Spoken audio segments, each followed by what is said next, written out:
Šiaulių futbolo akademija kviečia berniukus ir mergaites gimusius 1997–2000 metais lankyti futbolo treniruotes. Teirautis telefonu 8650888517.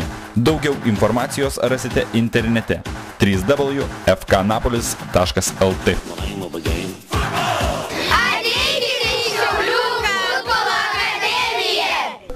Treneri, kaip paaiškintumėte tą dalyką, kad turbūt jau 4 metai iš eilės, kaip tik sezono galas, taip Atlanto žaidimas kokybė krenta 50%? Paaiškit, tai paprastai nepaaiškinsi čia, žinot, nes iš tikrųjų visą sezoną keletą žaidėjų, kur tikėjausi daugiau, taip ir neužlošė, reiškia, aš kalbu apie krašto saugus. Visi kiti esam jauni ir puolėjai šiandien nieko nesukūrė prie svetimų vartų ir atitiko, reiškia, vienodo pagal lentelę ir pagal stiprumą komandų atitiko tos varžybos. Įtemptos, aš galvoju, kovingos, lygiosios, taip kad rudininis futbolas, broko daug, bet čia nėra dabar esmės didelės, turbūt šitas pagrindinės varžybos, kur laukia, tai taurės ketvirtfinalis su šita pačia komanda, su Šiauliais išvykoje, taip kad turim nuostolių, bet daug neprilaižysi, aišku, visą sezoną tikėjausi iš keletą žaidėjų, kai jie atsigaus, pradė žaidimą, bet taip ir turbūt ir nesulauksiu šiemet. Reiškia, kiti, kurie yra jauni, tai gali suprasti, o kurie yra jau metuose, kur iš tikrųjų turi būti lyderiais komandos, taip ir nesiskleidė. Taip kad viena priežastis būtų, kad ir tas žaidimas nekokybiškas. Taip kad daugiau aš paaiškinti ir neturėčiau ką. Bet matant tokį žaidimą, jūs keliat labai didelius tikslus taurės turnyrą, bet matant tokį žaidimą, jums Šiauliuose bus dvigubai sunkiau negu ne?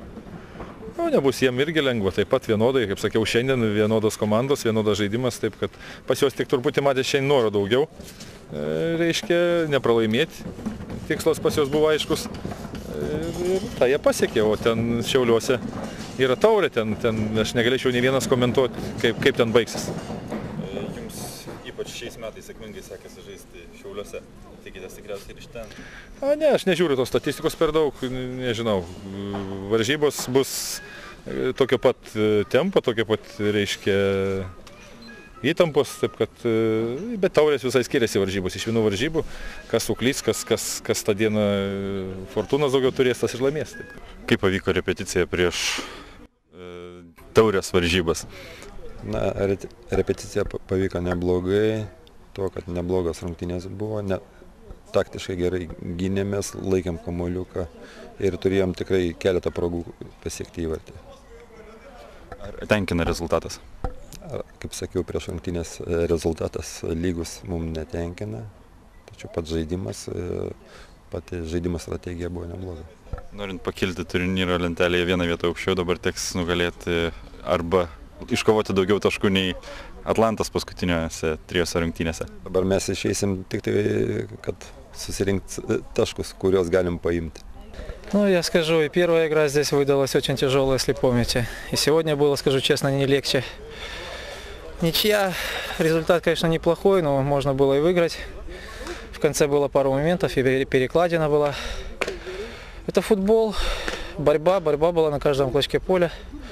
Мы не уступали. И они, конечно, как хозяева не хотели уступать. 0-0, не забили ни они, ни мы.